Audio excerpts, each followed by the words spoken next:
तारीख का सबक यही है कि सच मुश्किल जरूर होता है मगर अटल और हमेशा के लिए होता है। अगर आपका मौकफ सच पर मबनी हो तो आप बहुत पुख्ता जगह खड़े दलील से बात कर रहे होते हैं, लेकिन अगर किसी भी मफाद के लिए झूठ का सहारा लें तो मौकफ चूंकि बेबुनियाद होता है लिहाजा बार बार तब्दील करना पड़ता है और थाली के बैंगन अपनी तौकीर खो बैठते हैं। यही बात आज मकबूजा जम्मू कश्मीर के उन सियासी रहनुमाओं पर सादिक आती है जिन्होंने अपनी कौम को छोड़कर गैरों का हमनवा बनना पसंद किया और आज जब मतलब निकल गया तो उनकी वुकत ही जाती रही है। दिल्ली ने बरस हा बरस तक महबूबा मुफ्ती, फारूक अब्दुल्ला और गुलाम नबी आजाद वगैरह पर इन्हिसार किया कि ये कश्मीर की राय आम्मा दिल्ली के हक में हमवार करेंगे। जब उन्हें मुसलसल नाकामी हुई और कश्मीरी कौम अपने हक खुद इरादियत पर डटी रही तो भारत ने इंतहाई मायूसी के आलम में आर्टिकल 370 की मनसूखी का फैसला किया। ये मायूसी वाज़े है क्योंकि कश्मीरी कौम की आवाज को पहले 6 लाख फौज की मदद से दबाना चाहा, मुकम्मल नाकाम रहने पर अब 9 लाख फौज की मदद से उसी मकसद को हासिल किए जाने की तमन्ना है। लेकिन जमीनी सूरत हाल वही है।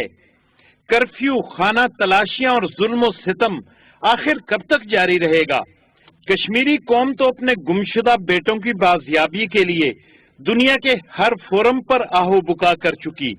दुनिया कश्मीरी कौम की मदद को नहीं आई, लेकिन तहरीक तो जारी है, जनाजे तो उसी तरह उठ रहे हैं, लोग काल कोठरियों की उसी तरह नजर हो रहे हैं, लेकिन भारत के हाथ तो कुछ नहीं आया सिवाय तासुफ और मायूसी के। इसी मायूसी के आलम में पहले कश्मीरी रहनुमाओं के खिलाफ मुकदमात कायम किए गए। महबूबा मुफ्ती यही रोना रो रही हैं कि अगर सियासी अमल में हिस्सा ना लें तो पाकिस्तान जाने के ताने मिलते हैं, और दूसरी तरफ दिल्ली की मरकजी सरकार उनकी पार्टी को ही बैन करना चाहती है।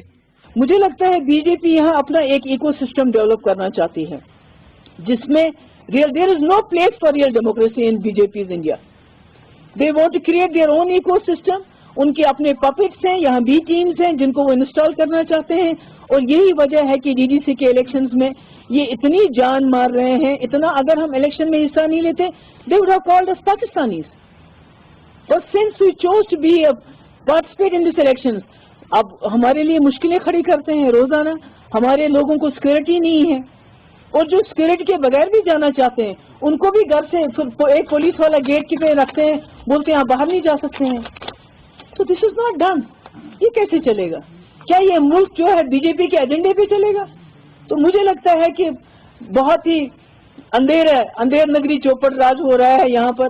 महबूबा मुफ्ती का मजीद कहना है कि उनका आर्टिकल 370 पर बात करना ही गुनाह बना दिया गया है। और आप बात मत करो, 370 पे बात मत करो।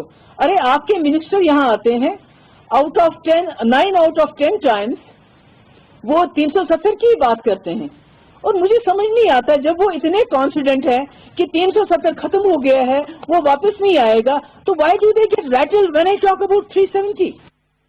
दिल्ली सरकार ये हकीकत समझे कि कश्मीर के कज़िये में उनकी कोई हैसियत नहीं। अगर कश्मीर का मसला हल करना है तो कश्मीर की हकीकी लीडरशिप से बात करना होगी, पाकिस्तान से बात करना होगी, और मुज़ाकरात फिलफौर शुरू करने होंगे। बाकी नाजी दौर के हथकंडों से ना पहले मसला हल हुआ है ना आइंदा होगा, क्योंकि लाजवाल कुर्बानियों ने कश्मीरी कौम को कुंदन बना दिया है, और हजार हा बेटों की कुर्बानी के बाद किसी कौम को बजोर दबाना मुमकिन नहीं हुआ करता।